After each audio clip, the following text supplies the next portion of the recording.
गुलाब के पौधे को अगर आप रिपोर्ट करना चाहते हैं तो आज मैं आपको पूरी विधि बताऊंगी कि किस तरीके से इसे रिपोर्ट करें ताकि ये ख़राब ना हो, चाहे अगर आप नर्सरी से लेके आए हों या फिर आप इसे घर में ही रिपोर्ट करना चाह रहे हों। तो खाद कौन सी देनी है, केयर कैसे करनी है, सब कुछ आज आपको इस वीडियो में मिल जाएगा।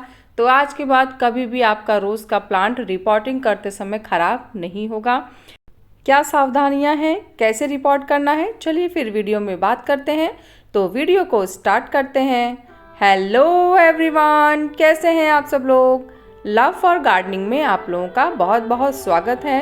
तो वैसे तो मैंने नहीं सोचा था कि मैं अपने किसी भी रोज़ के प्लांट की रिपोर्टिंग करूंगी, लेकिन इस समय आप देख सकते हैं जो ये रोज़ का प्लांट है इसमें कलियां फूल तो बहुत सारे खिले हैं, लेकिन इसका पॉट देखिए टूट गया है। दरअसल ये सीमेंट का पॉट था और जब मैं इसको लाई थी उसके कुछ ही दिन बाद ये झड़ना शुरू हो गया था और धीरे धीरे आप कंडीशन देख सकते हैं इसकी काफ़ी ख़राब हो गई है। जब मैं पानी देती हूँ तो मिट्टी इस तरीके से नीचे बह के गिर रही है, तो मिट्टी भी ख़राब जा रही है और जड़ों को पानी भी अच्छे से नहीं मिल रहा है, क्योंकि जैसे ही मैं पानी डालती हूँ वो जहाँ से टूटा हुआ है ना पॉट, वहाँ से सारा पानी बह जाता है, तो नीचे तक पानी जा ही नहीं पा रहा है। तो इसलिए मुझे इसे रिपोर्ट करना था। तो मैंने सोचा आप लोगों के साथ शेयर करती हूँ कि कैसे रिपोर्ट करना है। तो सबसे पहले तो रिपोर्टिंग का टाइम जान लेते हैं। तो हमें शाम को ही रिपोर्ट करना है। आप चाहे प्लांट नर्सरी से लेके आ रहे हैं, चाहे घर का ही रिपोर्ट कर रहे हैं, तो टाइम आपको शाम का चुनना है जब उजाला रहता है, अंधेरा ना हुआ हो लेकिन धूप भी ना हो। दूसरी बात, अगर आप नर्सरी से प्लांट लेके आए हैं तो कम से कम 4 से 5 दिन तक उसको घर में ही एक किनारे रखिए, ताकि वो आपके जो माहौल में अच्छे से एडजस्ट हो सके और उसके बाद फिर आप उसे रिपोर्ट करिए। क्योंकि अगर आप तुरंत नर्सरी से लाके तुरंत रिपोर्ट करेंगे तो काफ़ी चांसेस होते हैं प्लांट रिपोर्टिंग शॉक में चला जाएगा। इसके बाद जब आप इसे अगर आप नर्सरी से लेके आए हैं तो इसको एक पॉलीथीन या किसी छोटे पॉट में लगा के वो लोग देते हैं, तो उस समय भी आपको ध्यान रखना है बहुत सारी जड़ें ना खराब हों। अगर वो लाल मिट्टी में है तो कैसे उसको रिपोर्ट करना है, उसकी तो एक ऑलरेडी वीडियो मैंने बना रखी है। लेकिन अगर वो काली मिट्टी या नॉर्मल जो गार्डन सॉइल होती है उसमें है तो फिर आपको सेम इसी प्रोसेस से रिपोर्ट करना है। जड़ें उसकी ज़्यादा डिस्टर्ब ना हो, बस आपको इतना ध्यान रखना है। अब मिट्टी की बात कर लेते हैं। तो जो मिट्टी हम लेंगे तो मैं तो यही मिट्टी दोबारा से यूज़ करूँगी, क्योंकि काफ़ी अच्छी सॉइल मैंने तैयार कर रखी थी। तो जो मिट्टी होती है उसमें कम से कम 50% तो आपको नॉर्मल गार्डन की सॉइल लेनी है, 30% आपको इसमें वर्मी कंपोस्ट या गोबर की खाद मिलानी है और 20% आप इसमें रिवर सैंड मिला सकते हैं। बालू बहुत ज़रूरी है, क्योंकि गुलाब के पौधे को पानी तो पसंद है पर रुका हुआ पानी उसे बिल्कुल पसंद नहीं है। तो इसीलिए थोड़ा सा जब मिट्टी में अच्छे से बालू मिक्स हो जाएगा तो पानी टिकेगा नहीं पौधों में।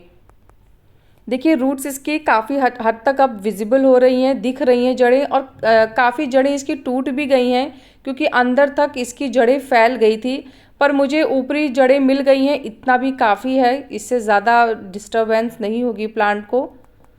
पर अगर आप बिगनर हैं तो आप कोशिश करें कि ज़्यादा जड़ें डिस्टर्ब ना हो, क्योंकि जितनी जड़ें डिस्टर्ब होती हैं, डिस्टर्ब मतलब टूटती हैं, उतना ही जल्दी उतना ही देर से प्लांट फिर अपनी ग्रोथ पकड़ता है। और रूट अगर कम टूटती हैं तो प्लांट जल्दी अपने आप को रिकवर करता है और ग्रोथ भी जल्दी से शुरू कर देता है। तो मैंने तो सेम वही मिट्टी ली है जो पहले से ही पॉट में थी।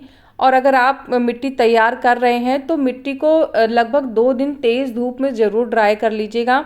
तो इससे क्या होता है ना कि अगर मिट्टी के अंदर कोई बैक्टीरिया या कुछ फंगस होगा तो वो ख़त्म हो जाएगा। अब हमें पॉट में इसको एडजस्ट कैसे करना है वो मैं आपको बताती हूँ। तो जब भी आप कोई भी प्लांट, रोज़ का ही नहीं, कोई भी प्लांट पॉट में लगाएं तो कम से कम 1.5 से 2 इंच के गैप ज़रूर छोड़ दें।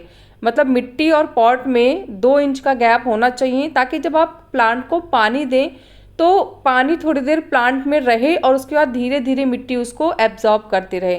क्योंकि अगर आप गैप नहीं छोड़ेंगे तो जब आप पानी देंगे ना तो पानी के साथ साथ मिट्टी भी बह जाएगी, एकदम ऊपर तक मिट्टी नहीं भरनी है पॉट के। तो देखिए कुछ इस तरीके से प्लांट को रख लेना है। अब हम कुछ खाद देंगे। तो सबसे पहले जो खाद मैं देने जा रही हूँ, प्लांट को जब भी रिपोर्ट करें तो ध्यान रखें केमिकल खाद कभी नहीं देना चाहिए। रिपोर्टिंग टाइम पे सब भी जो भी कोई खाद आप दें सब ऑर्गेनिक होनी चाहिए, केमिकल खाद बिल्कुल भी प्लांट में नहीं देनी है। तो सबसे पहले मैंने यहाँ पे बोन मील का इस्तेमाल किया है, लगभग 1.5 चम्मच मैंने बोन मील यूज़ की है। अगर आप बोन मील यूज़ नहीं करते हैं तो आप स्टोन डस्ट या फिर रॉक फॉस्फेट का भी इस्तेमाल कर सकते हैं। क्वांटिटी आप सेम ही रखिएगा। फिर मैंने 1.5 चम्मच यहाँ पे नीम की खली का इस्तेमाल किया है और उसके बाद मैंने यहाँ पे आधा चम्मच एप्सम सॉल्ट लिया है।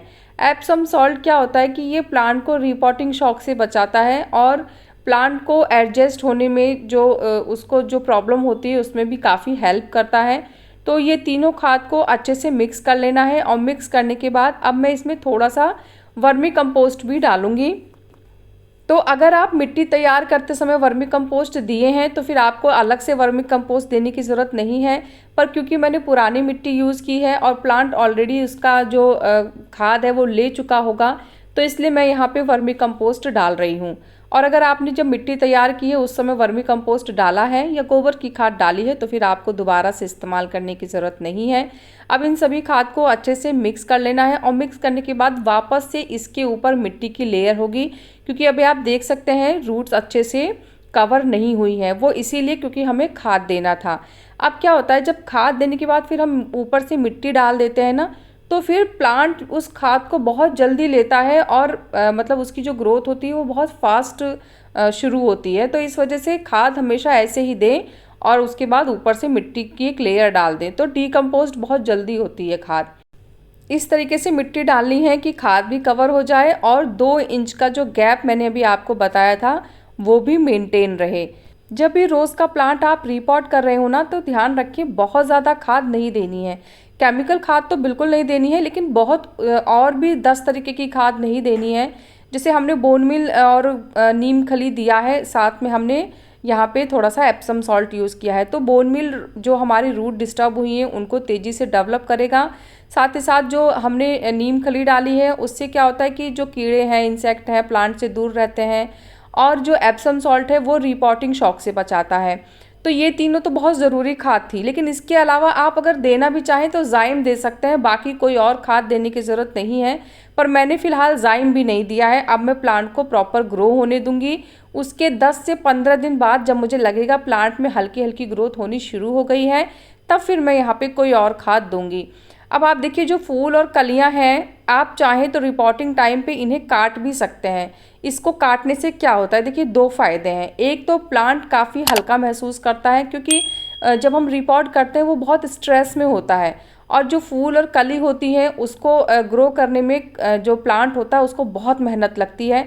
तो ऐसे में अगर आप कलियाँ और फूल काट देंगे तो उसका स्ट्रेस काफ़ी कम हो जाएगा और प्लांट को अब आप कम से कम 2 से 3 दिन तक ऐसी जगह रखेंगे जहां छन छन के धूप आए।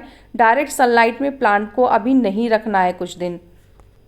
तो सारी डिटेल, सारी जानकारी बता दी है। इसके बाद भी कोई क्वेश्चन कन्फ्यूज़न होगा तो आप कमेंट करिएगा। कैसा लगा मेरा आज का ये वीडियो मुझे ज़रूर बताइएगा। अगर आपको वीडियो पसंद आया है तो वीडियो को लाइक करिएगा, चैनल को सब्सक्राइब करिएगा। मिलते हैं फिर नेक्स्ट वीडियो में, तब तक के लिए बाय, टेक केयर।